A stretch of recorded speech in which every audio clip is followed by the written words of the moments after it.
ഞാൻ Susan, welcome to my channel. ഞാൻ ഇന്നൊരു പഴം മിഠായിയാണ് ഉണ്ടാക്കാനായിട്ട് പോകുന്നത്. പിള്ളേർക്കൊക്കെ ഇഷ്ടപ്പെടുന്ന ഒരു പഴം മിഠായിയാണ് ഞാൻ ഇന്ന് ഉണ്ടാക്കാൻ പോകുന്നത്. അതിന് വേണ്ടി സാധനങ്ങൾ: 1/2 കിലോ പഴം. അത് എത്ര വേണം, പാളന്തോടനോ റോബസ്റ്റായോ എത്ര വേണമെങ്കിലും പഴം നമുക്ക് എടുക്കാം. ഞാലിപ്പൂവിനോ ഏത് വേണമെങ്കിലും നമുക്ക് എടുക്കാം. ഇത് 1/2 കിലോ പഴം നല്ലതായിട്ട് മിക്സിക്കകത്തിട്ട്, നല്ലതായിട്ട് പഴുത്ത പഴമായിരിക്കണം, നല്ലതായിട്ട് പഴുത്ത് കറുത്ത പഴം, അത്ര പഴം 1/2 കിലോ മിക്സിക്കകത്തിട്ട് അരിച്ച് എടുത്തതാണ് ഇത്. 1/2 കിലോ പഴം എടുക്കുന്നതിന് 1/4 കിലോ ചക്കര പാനിയാക്കി അരിച്ചെടുത്തതാണ് ഇത്. വേണ്ടത് നെയ്യ്, 2 ടീസ്പൂൺ നെയ്യ് വേണം. തേങ്ങാപ്പാൽ ഒരു 2 ടീസ്പൂൺ വേണം. ഇത്രയും സാധനങ്ങളാണ് നമുക്കിതിന് വേണ്ടി വേണ്ടത്. പാൻ അടുപ്പിലോട്ട് വെച്ച് നമുക്കിതൊന്ന് കുക്ക് ചെയ്യാം. പാൻ അടുപ്പിലോട്ട് വെച്ചു. നമുക്ക് ഈ പഴം അടിച്ചത് ഇതിൻ്റെ അകത്തോട്ട് ഒഴിക്കാം. പഴം അതിൻ്റെ അകത്തോട്ട് ഒഴിച്ചു. ഇനി നമുക്ക് ചക്കര പാനിയാക്കി വെച്ചേക്കുന്നത് നല്ലതായിട്ട് അരിച്ച് ഇതിൻ്റെ അകത്തോട്ട് ഒഴിക്കാം. എന്നിട്ട് ചക്കരപ്പാനിയും ഈ പഴത്തിൻ്റെ സത്തും കൂടെ നല്ലതായിട്ട് ഒന്ന് കുറുക്കിയെടുക്കണം. നല്ലതായിട്ട് കുറുകുന്നവരെ നല്ലതായിട്ട് ഇളക്കി കൊടുക്കണം. നല്ലതായിട്ടൊന്ന് തിളച്ച് കഴിയുന്നോണ്ട് 2 സ്പൂണ് തേങ്ങാപ്പാൽ ഇതിൻ്റെ അകത്തോട്ട് ഒഴിക്കണം. അങ്ങനെ വിക്കാറൊക്കെ പറ്റിയിട്ടുണ്ട്. ഇനി കുറച്ചുകൂടെ നമുക്കൊരു മുട്ടായി പോലെ എടുക്കത്തക്ക പോലെ ഇത് പറ്റിയെടുക്കണം. നമുക്കൊരു 2 ടീസ്പൂൺ നെയ്യും കൂടെ അതിൻ്റെ അകത്തോട്ട് ഒഴിക്കാം. കേട്ടോ, നല്ല ഭംഗിയല്ലേ ഇപ്പം? നല്ല പഴം ഹൽവ. ഇത് പ്ലേറ്റിൻ്റെ അകത്ത് ഇത്രയായി കഴിയുന്നുണ്ട്. നമ്മൾ പ്ലേറ്റിൻ്റെ അകത്തോട്ട് പരത്തി വെച്ച് ഫ്രിഡ്ജിൻ്റെ അകത്ത് വെച്ച് തണുപ്പിക്കുന്നുണ്ട്. നല്ലതായിട്ട് കട്ട് ചെയ്തെടുക്കാവുന്ന പരുവത്തിലാകും. നല്ല പഴം ഹൽവ ആയിട്ട് പിള്ളേർക്ക് കൊടുക്കാനായിട്ട് പറ്റും. ഇനി നമുക്കിത് ഇത്രയും മതി. ഇനി നമുക്കിത് നല്ലതായിട്ട് തണുക്കാനായിട്ട് വെക്കാം. ഇതിന് ഒരു പ്ലേറ്റിൻ്റെ അകത്തോട്ട് എടുക്കാം.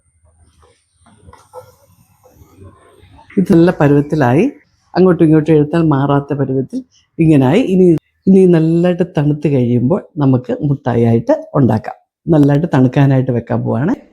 അങ്ങനെ ഞങ്ങളുടെ ഇതിൻ്റെ മുട്ടായിയുടെ കൂട്ടൊക്കെ റെഡിയായി. ഇനി ഞങ്ങൾ അതിൻ്റെ ഷേപ്പ് ഉണ്ടാക്കാനായിട്ട് പോവാം. ഇച്ചിരി നെയ്യ് കയ്യിലോട്ട് ഒട്ടിപ്പിടിക്കാതിരിക്കാനായിട്ട് പരത്തിയിട്ട് ഇതിങ്ങനെ നമുക്ക് ഇഷ്ടമുള്ള ഷേപ്പിൽ നമുക്ക് ഉണ്ടാക്കിയെടുക്കാം. എന്നിട്ട് നമുക്ക് ഇതുപോലുള്ള ഫോയിൽ പേപ്പർ പോലത്തെ വെച്ച്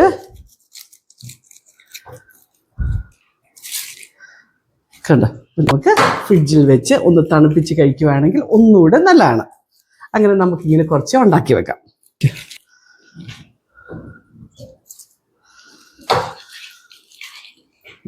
നമുക്ക് ഇഷ്ടമുള്ള ഷേപ്പിൽ നമുക്കിത് ഉണ്ടാക്കാമേ.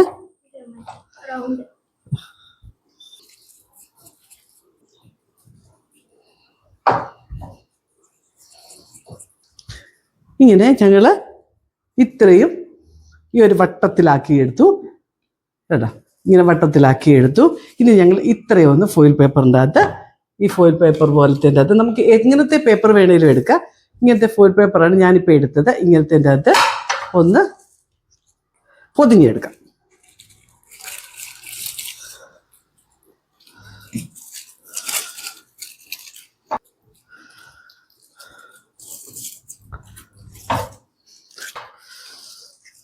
ഞങ്ങളുടെ പഴം മിഠായി എല്ലാം റെഡിയായി. എല്ലാവർക്കും ഇത് ഇഷ്ടപ്പെട്ടു എന്ന് വിചാരിക്കുന്നു. ഇത് എല്ലാ കുഞ്ഞുങ്ങൾക്കൊക്കെ പിള്ളേർക്കൊക്കെ ഒത്തിരി ഇഷ്ടമാണ്, നമുക്ക് ഇഷ്ടമാണ്. ഇത്രയാകുന്നതിന് മുമ്പേ നല്ലതായിട്ട് തണുപ്പിച്ചെടുത്ത് കഴിഞ്ഞാൽ ഞാൻ പറഞ്ഞില്ലേ, അത് നല്ല ഒരു ഹലുവായിട്ട് നമുക്ക് കിട്ടും. അതും പിള്ളേർക്കെല്ലാം ഇഷ്ടമാണ്. അല്ല ചുമ്മാതെ ഇങ്ങനെ കോരി തിന്നാനും ഇഷ്ടമാണ്. ഒരു പാത്രത്തിൻ്റെ അകത്തിട്ട് ഒന്ന് തണുപ്പിച്ചവർക്ക് കൊടുത്താൽ മതി. തണുത്തില്ലെങ്കിലും കുഴപ്പമൊന്നുമില്ല, തണുക്കുന്നുണ്ടെങ്കിൽ ഒന്നുകൂടെ ടേസ്റ്റാണ്.